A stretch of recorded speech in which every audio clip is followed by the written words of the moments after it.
அன்புமிக்க ஓய்வு பெற்ற நண்பர்களே, தோழர்களே, அனைவருக்கும் வணக்கம். சேதுராமன், ரேவா அமைப்பினுடைய மாநில துணைத் தலைவர். ரேவா அமைப்பின் மாநில மைய நிர்வாகிகளுடைய ஆலோசனையின் பேரில் இந்த காணொளியை உங்கள் மத்தியில் பதிவு செய்கிறேன். அருமை நண்பர்களே, தோழர்களே, கடந்த 1998 ஆரம்பிக்கப்பட்ட நமது பென்ஷன் திட்டம் இன்று வரை ஒவ்வொரு கட்டத்திலும் மிக கடுமையான போராட்டங்கள், நிர்பந்தங்கள், வழக்குகள், இதன் மூலமாகத்தான் ஒவ்வொரு பலனையும் பெற்று வந்து கொண்டிருக்கின்றோம்.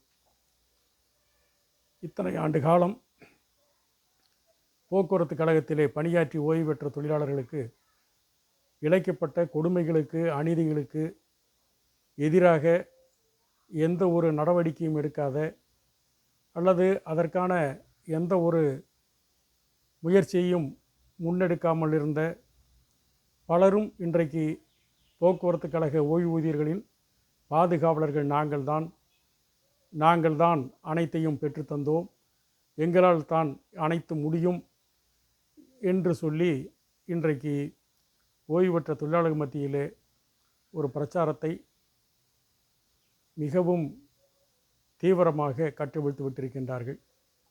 ஏற்கனவே பல காணொளியில் ரேவா அமைப்பினுடைய 25 ஆண்டு கால வரலாற்றில் நாம் சாதித்த சாதனைகளை பல்வேறு சந்தர்ப்பங்களில் நாம் துண்டு பிரசுரங்களாக காணொளியிலே நமது அமைப்பினுடைய கூட்டங்களிலே நாம் தெளிவுபடுத்தியிருக்கிறோம். இருப்பினும் கூட இன்று இருக்கக்கூடிய சூழ்நிலையில் ஒரு சில கருத்துக்களை உங்களுக்கு தெரிவிப்பது பொருத்தமாக இருக்கும் என்ற அடிப்படையில் நான் இந்த காணொளியை பதிவு செய்கிறேன். அருமை நண்பர்களே, தோழர்களே, 2011 ஆண்டு ஏப்ரல் மாதம், அந்த மாதம் முதல் பணியிலிருந்து ஓய்வு பெற்ற தொழிலாளிகளுக்கு சட்டப்படி வழங்க வேண்டிய பணிக்கொடையோ, வைப்பு நிதியோ, விடுப்பு சம்பளமோ எதுவும் வழங்காமல் நிறுத்தப்பட்டது. பல்வேறு அமைப்புகள் கைகட்டி மௌனமாக வேடிக்கை பார்த்தனர். ஆனால் ரேவா அமைப்பை பொறுத்தவரை தொடர்ந்து பல கட்ட களப்போராட்டங்களை நடத்தினோம். சென்னையிலே அண்ணா சாலையிலே 10,000 பேருக்கு மேற்பட்டவர்கள் திரண்ட ஒரு மறியல் போராட்டம், சென்னையிலே பல்லவ நிலையத்தின் முன்பாக மாபெரும் தர்ணா போராட்டம், சென்னையிலே பல்லவ நிலையத்தின் முன்னால் தொடர் காத்திருப்பு போராட்டம் என்று பல போராட்டங்களை நடத்திய நிலையில் 2016 ஆண்டு சம்பள ஒப்பந்தம் பேச்சுவார்த்தை முன்னுக்கு வருகிறது. அந்த பேச்சுவார்த்தையிலே ஓய்வெற்றோர் பிரச்சனை முன்னுக்கு வருவதற்கு அதை முதன்மை கோரிக்கையாக பேச வேண்டிய நிர்பந்தத்தை நம்முடைய போராட்டங்களும் நம்முடைய பிரச்சாரங்களும் ஏற்படுத்தியது என்று சொன்னால் அது மிகையாகாது. அந்த அடிப்படையில் அந்த பேச்சுவார்த்தையில் போக்குவரத்து தொழிலுடைய ஓய்வூதிய பிரச்சனையிலே ஓய்வு கால பணப்பலன் பிரச்சனை சம்பந்தமாக அந்த பேச்சுவார்த்தையில் கலந்து கொண்ட 3 மூத்த அமைச்சர்கள், தங்கமணி, செங்கோட்டையன், அன்றைக்கு இருந்த போக்குவரத்து அமைச்சர் விஜயபாஸ்கர் போன்றவர்களுடைய முன்னிலையிலே நடந்த அந்த பேச்சுவார்த்தையில் எந்த முடிவும் எட்டப்படவில்லை. அந்த நிலையில்தான் தொழிற்சங்கங்கள் வேலை நிறுத்தத்தை அறிவிக்கின்றன. அந்த வேலை நிறுத்தத்தை தடை செய்து உயர்நீதிமன்றம் உத்தரவிடுகிறது. அந்த தடையின் மீதான வழக்கு மதுரை உயர்நீதிமன்றத்தில் நடக்கிறது. அந்த வழக்கிலே ஒரு நபர் கமிஷன் கொடுத்த தீர்ப்பின் அடிப்படையில், அவருடைய சிபாரிசின் அடிப்படையில் போக்குவரத்து கழக பணியாளர்களுக்கு 12 ஒப்பந்தத்துக்கு கீழ் வரக்கூடிய தொழிலாளர்களுக்கு 2.44 காரணி தான் கொடுக்க வேண்டும் என்ற அந்த பரிந்துரையை ஏற்று அந்த வழக்கு முடிக்கப்பட்டது. வேலை நிறுத்தமும் முடிவுக்கு வந்தது. ஆனால் நம்முடைய ஓய்வு பெற்றோர் பிரச்சனை என்பது தொடர்ந்து இருந்து வந்த நிலையில் அன்றைக்கு மதுரை உயர்நீதிமன்றத்திலே கோடைக்கால அமர்ப்பினுடைய நீதியரசர்களாக இருந்த மதிப்பிற்குரிய மணிக்குமார், கோவிந்தராஜ் அவர்கள் தாமாக முன்வந்து ஓய்வூதிய பிரச்சனையை கையில் எடுத்து விசாரணை நடத்தினார்கள். வழக்கு எண் WPMD 101/26/2017. இந்த வழக்கிலே நடந்த பல்வேறு விசாரணைகளிலே ரேவா தரப்பிலே ஆஜரான வழக்கறிஞர் நன்றாக தெரிந்து கொள்ள வேண்டும். இந்த வழக்கிலே ரேவாவை தவிர வேறு எந்த ஒரு அமைப்பும் பிரதிவாதிகளாக இல்லை, அதிலே வாதாடவும் இல்லை என்பதை நினைவில் கொள்ள வேண்டும். அந்த வழக்கிலே நம்முடைய வழக்கறிஞருடைய திறமையான வாதத்தின் காரணமாக நீதியரசர் அவர்கள் அரசுக்கு கடுமையாக நிர்பந்தம் செய்து கடுமையாக அறிவுறுத்திய நிலையில் ஒரு 3 தவணைகளாக சுமார் 850 கோடி ரூபாய் ஓய்வுகால பணப்பலன்களாக ஓய்வு பெற்ற தொழிலாளர்களுக்கு 2011 ஏப்ரலிலே இருந்து 2017 நவம்பர் மாதம் வரை ஓய்வு பெற்ற பல்லாயிரக்கணக்கான தொழிலாளிகளுக்கு 850 கோடி ரூபாய் பணப்பலன்களை 3 தவணைகளிலே பெற்றுக் கொடுத்த அந்த பெருமை என்பது ரேவா அமைப்பையே சாரும். அந்த வழக்கிலே ஆஜரான நம்முடைய வழக்கறிஞர் மதிப்பிற்குரிய அஜய் கோஷ் அவர்கள் நீதியரசர் அவர்களே, போக்குவரத்திலே பணியாற்றி ஓய்வு பெற்ற தொழிலாளர்கள் 5000க்கு மேற்பட்டவர்கள் காலதாமதமாக பணப்பலன் வழங்குவதை எதிர்த்தும் வட்டி தொகை கோரியும் தொடரப்பட்ட வழக்கு இந்த நீதிமன்றத்தில் இருக்கிறது. இப்போது நீங்கள் தீர்ப்பளித்திருக்கின்றீர்கள். இந்த வழக்கு தொடுக்காத இன்னும் 25,000 பேர் இருக்கிறார்கள். அவர்கள் ஒவ்வொருவரும் நீதிமன்றத்துக்கு வர வேண்டுமா? அதைத்தான் இந்த நீதிமன்றம் விரும்புகிறதா என்று கேட்டவுடனே நீதியரசர் அவர்கள் வழக்கு போட்டவர்கள் வழக்கு போடாதவர்கள் அனைவருக்கும் 2017 நவம்பர் மாதம் வரை ஓய்வு பெற்றவர்களுக்கு அந்த பணப்பலன்களை 6% வட்டியுடன் வழங்க வேண்டும் என்ற உத்தரவை பிறப்பித்து அந்த அடிப்படையில் 3 தவணைகளாக நாம் அந்த ஓய்வுகால பணப்பலன்களை வழங்க பெற்றோம். 23/5/2017, 15/6/2017, 11/3/2018 என்ற 3 தேதிகளிலே வங்கிகளே வரவு வைக்கப்பட்டது. இந்த காலத்திலெல்லாம் இப்படிப்பட்ட நேரத்திலெல்லாம் எங்கோ இருந்தார்கள், எங்கோ மறைந்து கொண்டிருந்தார்கள். நம்மை பார்த்து வேடிக்கை பார்த்து கொண்டிருந்தவர்களெல்லாம் இன்றைக்கு வந்து தாங்கள்தான் ஓய்வு பெற்றவர்களுடைய ஆபத் பாந்தவன் என்று மாறுதட்டக்கூடிய கொடுமையை பார்க்கிறோம். இது போன்ற பல விளக்கங்களை, இது போன்ற பல விஷயங்களை நம்மால் எடுத்து சொல்ல முடியும். ஆனால் காணொளியினுடைய அளவு கருதி, காலம் கருதி இறுதியாக 2 கருத்துக்களை மட்டும் முன்வைக்க விரும்புகிறேன்.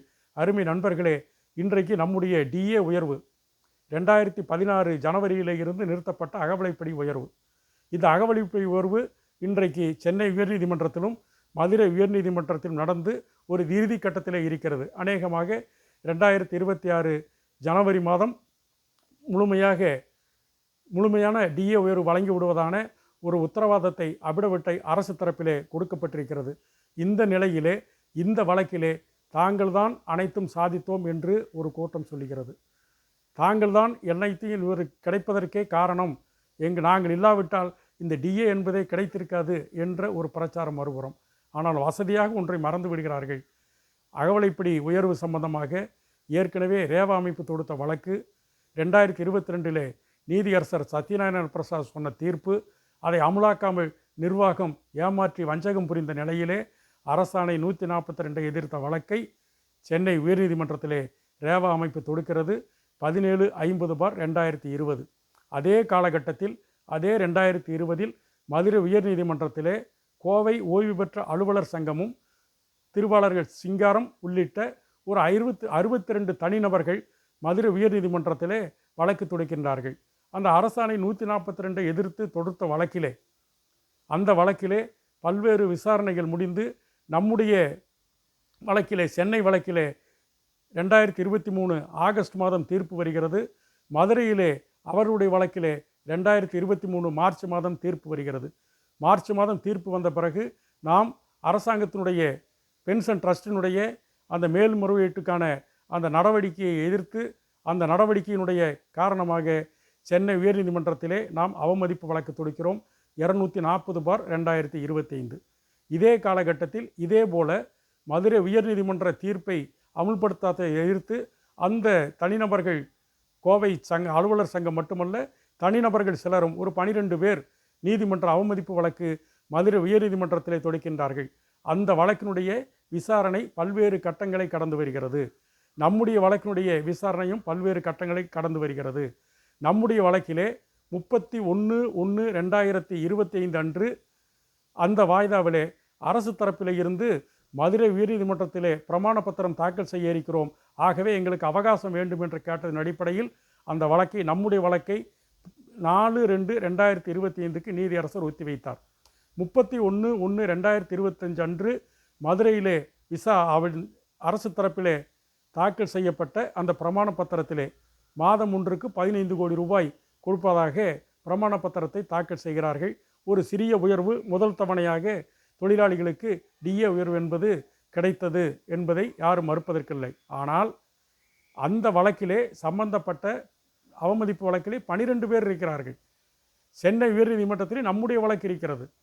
நாம் ரேவா அமைப்பு மதுரையினுடைய அவமதிப்பு வழக்கிலே நம்முடைய வழக்கறிஞர்களை உள்ளே நாம் இணைந்து நடத்தியதன் விளைவுதான் அந்த வழக்கினுடைய தன்மையே மாறியது. குறிப்பாக சொல்ல வேண்டும் என்று சொன்னால் 31/8/2023 அவமதிப்பு வழக்கு 1470 முதல் விசாரணை. அதிலே இருந்து 10 விசாரணைகள், 10வது விசாரணை 8/11/2024 நடக்கின்றது.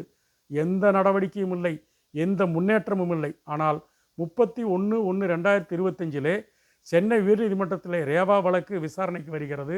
அதே தேதியில்தான் நம்முடைய நிர்பந்தத்தின் காரணமாக மதுரை உயர்நீதிமன்றத்திலே அரசாங்கம் பிரமாண பத்திரம் தாக்கல் செய்கிறது.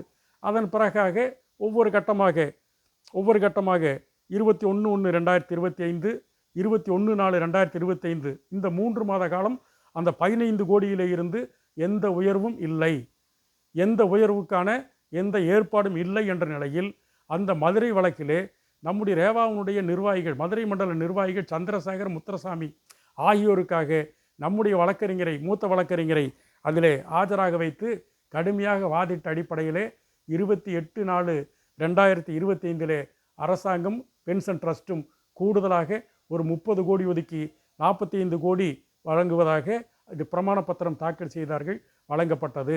அதற்கடுத்து 7வது மாதம் ஜூலை மாதம் 5, 6 2 மாதங்கள் முடிந்து ஜூலை மாத விசாரணையிலே மீண்டும் நம்முடைய கடுமையான நிர்பந்தம் காரணமாக 5.22 கோடி ரூபாய் டிஏவுக்கு கொடுப்பதாக பிரமாண பத்திரம் தாக்கல் செய்தார்கள். அதற்கடுத்து 11/8/2025 அன்று ஒரு 17 பக்க பிரமாண பத்திரத்தை தாக்கல் செய்து இதுவரை 50.22 கோடி கொடுத்திருக்கிறோம். செப்டம்பர் மாதம் 2025 இருந்து கூடுதலாக 10 கோடி கொடுத்து விடுகிறோம்.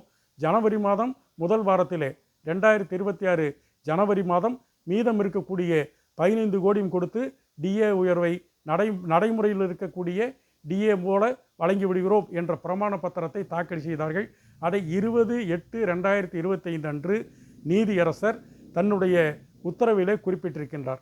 இத்தனை நடந்தும் கூட இன்னும் அந்த அலுவலர் சங்கத்தைச் சேர்ந்த சில நண்பர்கள், சில அதிகாரிகள் உட்பட இந்த வழக்கிலே கோவை பேரவை தவிர, அலுவலர் சங்கத்தை தவிர யாரும் இல்லை என்ற பிரச்சாரத்தை கட்டவிழ்த்து விட்டிருக்கின்றார்கள்.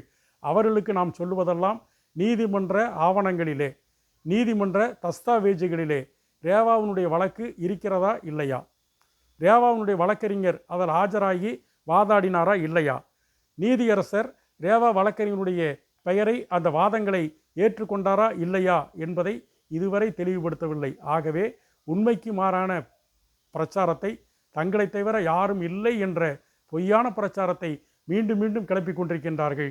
நம்மை பொறுத்தவரை, ரேவாவை பொறுத்தவரை ஜனவரி மாதத்தோடு இந்த பிரச்சனை முடியப் போவதில்லை.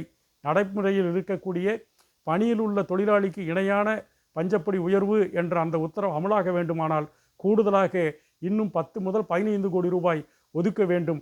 அதற்குண்டான ஏற்பாடு எதுவும் அரசாங்கத்திடம் இருப்பதாக தெரியவில்லை.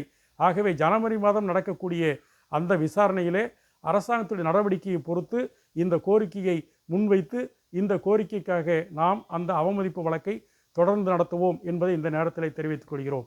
அருமை நண்பர்களே, தோழர்களே, அதே நேரத்தில் இன்றைக்கு 98 நம்முடைய பென்ஷன் திட்டம் உருவானதிலே இருந்து இத்தனை ஒப்பங்கள், கிட்டத்தட்ட 15 ஒப்பந்தங்கள், 10க்கு மேற்பட்ட ஒப்பந்தங்கள் முடிந்திருக்கிறது. இந்த ஒப்பந்த உயர்வுகள் எதுவுமே அந்த ஒப்பந்தங்களுக்கு முன்பாக ஓய்வு பெற்ற தொழிலாளிகளுக்கு அந்த உயர்வு எதுவும் இல்லை.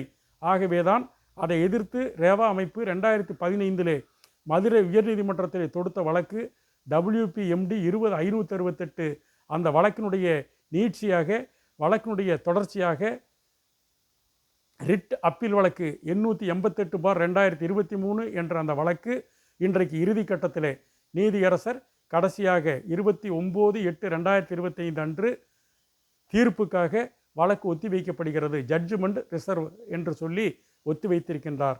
இந்த சூழ்நிலையில் இத்தனை காலமாக எதுவுமே செய்யாமல் இருந்த பல அமைப்புகள் இன்றைக்கு மதுரை உயர்நீதிமன்றத்திலே நம்முடைய வழக்கிலே 3 மனுக்களை போட்டு இணைந்திருக்கிறார்கள். பணியில் இருக்கக்கூடிய தொழிற்சங்கம் உட்பட ஓய்வு பெற்ற வேறொரு தொழிற்சங்கம் உட்பட 3 மனுக்களை தேவைப்பட்டால் அந்த சங்கங்களுடைய பெயர்களையும் எண்களையும் நாம் சொல்லுவதற்கு தயாராக இருக்கின்றோம். இடைக்கட்டத்தை இணைந்திருக்கின்றார்கள். இத்தனை காலம் சும்மா இருந்துவிட்டு திடீர் பாசம் ஏன் வந்தது என்று தெரியவில்லை.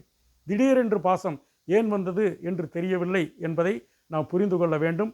இதே போல இந்த ஒப்பந்தமே வேண்டாம், ஒப்பந்தங்களுக்கும் எங்களுக்கும் சம்பந்தமில்லை, நாங்களெல்லாம் அதிகாரிகள், நாங்கள் தொழிலாளிகளை மேலதிகாரம் செய்யக்கூடியவர்கள், அவர்கள் மீது நடவடிக்கை எடுக்கக்கூடிய அதிகாரம் இருக்கிறது. ஆகவே அவர்களுக்கான ஒப்பந்தத்தில் நாங்கள் இருக்க மாட்டோம் என்று 96 இந்த ஒப்பந்தமே வேண்டாம் என்று வெளியே சென்று நாங்கள் அரசு ஊழியர்கள், அரசு சம்பளம் பெறுகிறோம் என்று மிதப்பிலே இருந்தார்கள், மிதந்து கொண்டிருந்தார்கள், கனவிலே மிதந்து கொண்டிருந்தார்கள். ஆனால் அவர்களுக்கும் ஆப்பு எப்படி வந்தது என்று சொன்னால், பென்ஷன் என்பது அரசு பென்ஷன் அவர்களுக்கு இல்லை. ஆகவே 2000ஆம் ஆண்டு யார் இந்த ஒப்பந்தமே வேண்டாம் என்று சென்றார்களோ அந்த அதிகாரிகள் மீண்டும் அரசாங்கத்திடம் மனு செய்து எங்களை இந்த பென்ஷன் திட்டத்திலே இணைத்து கொள்ளுங்கள் என்று 2000ஆம் ஆண்டிலே கெஞ்சி கூத்தாடி இந்த பென்ஷன் திட்டத்தில் இணைந்தார்கள். பென்ஷன் திட்டத்தில் இணைந்த பிறகு தங்களது ஊதிய குழு உயர்வுகளுக்காக 5வது ஊதியக்குழு, 6வது ஊதியக்குழு, 7வது ஊதியக்குழு அந்த சிபாரிசுகளை அதிகாரிகளுக்கு வழங்க வேண்டும் என்று பல்வேறு வழக்குகளை தொடுத்த அந்த கோவை பேரவையோ அலுவலர் சங்கமோ ஒப்பந்தத்தின் கீழ் வரக்கூடிய தொழிலாளிகளுடைய ஒப்பந்த உயர்வுகளை பென்ஷனில் உயர்த்தி வழங்கவில்லை என்ற அந்த உண்மையை, அந்த நடவடிக்கையை மறந்து விட்டார்கள். இன்றைக்கு திடீர் பாசம் பொத்துக்கொண்டு அவர்களும் வழக்கு தொடங்குகின்றார்கள். 2027 மட்டுமல்ல, 2031 வரை, இனிமேல் உயிரோடு இருக்கின்ற வரை வரக்கூடிய அத்தனை ஒப்பந்தவர்களையும் வாங்கி தருவதாக சபதம் செய்திருக்கிறார்கள். அருமை நண்பர்களே, தோழர்களே, யார் இதற்கெல்லாம் காரணமாக இருந்தார்களோ, அரசுக்கு வழிகாட்டினார்களோ, பென்ஷன் விதிகளை உருவாக்கினார்களோ, டிஏவை நிறுத்தினார்களோ, டிஏ விதிகளை உருவாக்கினார்களோ, அவர்களெல்லாம் இன்றைக்கு புனிதர்களாக வேஷமிட்டு கொண்டு போதி மரத்திலே புத்தருக்கு ஞானோதயம் வந்ததைப் போல இன்றைக்கு தொழிலாளிகளை காப்பதற்காக நாங்கள் அவதாரம் எடுத்திருக்கிறோம் என்று இன்றைக்கு பரப்புரை செய்து கொண்டிருக்கின்றார்கள். நீங்கள் யார் பக்கம் நிற்கப் போகின்றீர்கள்? ஏமாறப் போகிறீர்களா? இன்னும் ஏமாறப் போகிறீர்களா? பனிக்காலத்திலே நீங்கள் பட்ட அந்த அவஸ்தைகள், நீங்கள் பட்ட அந்த கஷ்டங்கள், கொடுமைகள் போதாதா? இன்றும் கூட நம்முடைய நண்பர்கள் சிலர் அவருடைய அந்த மாய வார்த்தைகளுக்கு, ஆசை வார்த்தைகளுக்கு இரையாகி ரேவாவை குறை சொல்லுகிறார்கள், ரேவாவை திட்டுகிறார்கள், பலவந்தப்படுத்தி வசூல் செய்வதாக வசூல் ராஜாக்கள் என்று சொல்கிறார்கள்.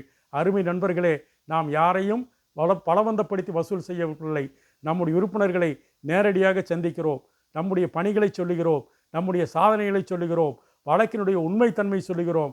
அவர்கள் முன்வந்து கொடுப்பதை எவ்வளவு கொடுத்தாலும் அதை வாங்கி கொள்ளுகிறோம். 500 ரூபாயிலே இருந்து 5000 ரூபாய் வரை மனமும் வந்து கொடுக்கக்கூடிய அந்த நிதியைத்தான் வாங்குகிறோமே தவிர, மற்றவர்களைப் போல வீட்டை அடகு வைத்து விட்டேன், உச்சநீதிமன்றம் சென்று வந்து விட்டேன், இன்னும் 100கணக்கான கோடி ரூபாய் செலவு செய்ய வேண்டியிருக்கிறது, நீங்களெல்லாம் கொடுங்கள் என்று மிகப்பெரிய வசூல் வேட்டையை நடத்தி முடித்துவிட்டு இப்போது நல்ல பிள்ளையாக வேஷம் போட்டு யாரும் கொடுக்க வேண்டாம், குடும்ப ஓய்வூதியர்கள் கொடுக்கவே வேண்டாம், குறைந்தபட்சம் 500, அதிகபட்சம் 1000 கொடுத்தால் போதும் என்று இன்றைக்கு வேஷமிட்டு கொண்டிருக்கிறார்கள்.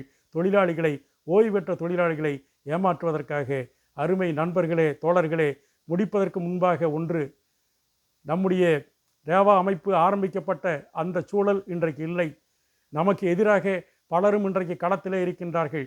கூட இருந்தே குழிபறித்தவர்கள் இருக்கின்றார்கள், எதிரிலே இருந்து நெஞ்சிலே குத்துகிறவர்கள் இருக்கிறார்கள், பின்னால் இருந்து முதுகிலே குத்துகிறவர்கள் இருக்கின்றார்கள். இத்தனை காலம் ஓய்வு பெற்றவர்களை பற்றி கண்டுகொள்ளாத பலரும் இன்றைக்கு களத்திலே இறங்கி இன்றைக்கு பலகட்டமான பிரச்சாரங்களை ரேவாவுக்கு எதிராக எடுத்திருக்கிறார்கள். உண்மை என்பது நிச்சயமாக உண்மைதான். போக்குவரத்து கழகத்திலே ஓய்வு பெற்ற தொழிலாளி, ரேவா அமைப்பில் இருக்கக்கூடிய தொழிலாளி, கடைசி தொழிலாளி இந்த அமைப்பில் இருக்கின்ற வரை நம்முடைய நடவடிக்கை தொடரும், நம்முடைய போராட்டங்கள் தொடரும். மீன் வார்த்தைகளிலே வெற்று விளம்பரங்களுக்கு நீங்கள் இரையாகிவிட வேண்டாம். வந்த வாய்ப்புகளை எட்டி உதைத்தார்கள். ஓய்வூதியர் பிரச்சனையை ஒப்பந்தத்திலே பேச முடியாது என்ற போது மௌனமாக வெளியேறினார்கள். ஆமாம், பேச முடியாது, எங்களுக்கு தெரியுமே என்று தலைவர்கள் சொன்னார்கள். ஆனால் இன்றைக்கு ஓய்வூதியர்களுக்காக நாங்கள் அதை நடத்துகிறோம், இதை நடத்துகிறோம் என்று சொல்லுகிறார்கள். வண்டி சக்கரம் நின்றால்தான் அனைத்தும் கிடைக்கும் என்று சொன்னார்கள். இன்றைக்கு வண்டி சக்கரத்தை நிறுத்தாமல் இன்றைக்கு அலுவலக வாயில்களிலே இருந்து நாங்களுடைய போராட்டங்கள் நடத்தி கொண்டிருக்கின்றார்கள். யார் முன்னுக்கு பின்னாக நடப்பது? யார் முன்னுக்கு பின்னாக செல்வது என்பதை புரிந்து கொள்வது மட்டுமல்ல, இன்றைக்கு ஒரு தலைவர், ஒரு மாநில தலைவர் சொல்லுகிறார், இன்னும் 3 மாதத்தில் ரேவா அமைப்பு காணாமல் போய்விடும் என்று சாபமிடுகிறார், சபதம் ஏற்கிறார். அவருக்கு ஒன்றை சொல்லிக்கொள்ள விரும்புகிறோம். உலக தொழிற்சங்க வரலாற்றிலே காணாமல் போனவர்கள் பல பேர் இருக்கிறது. ஆணவத்தில் ஆடிய பல பேர்கள் இன்றைக்கு அட்ரஸ் இல்லாமல், அடையாளம் இல்லாமல் போன வரலாறுலாம் இருக்கிறது. ஆகவே உங்கள் பணியை நீங்கள் செய்யுங்கள், எங்கள் பணியை நாங்கள் செய்கிறோம். தொழிலாளி முடிவு செய்யட்டும், யார் வேண்டும் யார் வேண்டாம் என்பதை தொழிலாளி முடிவு செய்வார்கள். அதற்காக குடிபறிக்கக்கூடிய வேலையை செய்ய வேண்டாம், சங்கத்தை அமைப்பை உடைக்கக்கூடிய வேலையை செய்ய வேண்டாம். உங்களுக்கு சாதகமாக இருக்கக்கூடிய சில ஸ்லீப்பர் செல்களை ரேவா அமைப்புக்குள் விட்டு அமைப்புக்குள் குழப்பத்தை ஏற்படுத்த முயற்சிக்க வேண்டாம். வெளிப்படையாக வாருங்கள். வெளிப்படையாக போட்டி சங்கம் அமைக்கிறோம் என்று சொன்னீர்களே, போட்டி சங்கம் அமையுங்கள், நீங்களும் செயல்படுங்கள், ரேவாவும் செயல்படட்டும், தொழிலாளி முடிவு செய்யட்டும். யார் செய்கிறார்கள் என்பதை தொழிலாளி முடிவு செய்யட்டும் என்பதை இப்போதைக்கு கூறி இத்தோடு இந்த காணொளியை நிறைவு செய்கிறேன். அடுத்த காணொளியிலே மீண்டும் விரிவாக சந்திப்போம். நன்றி, வணக்கம்.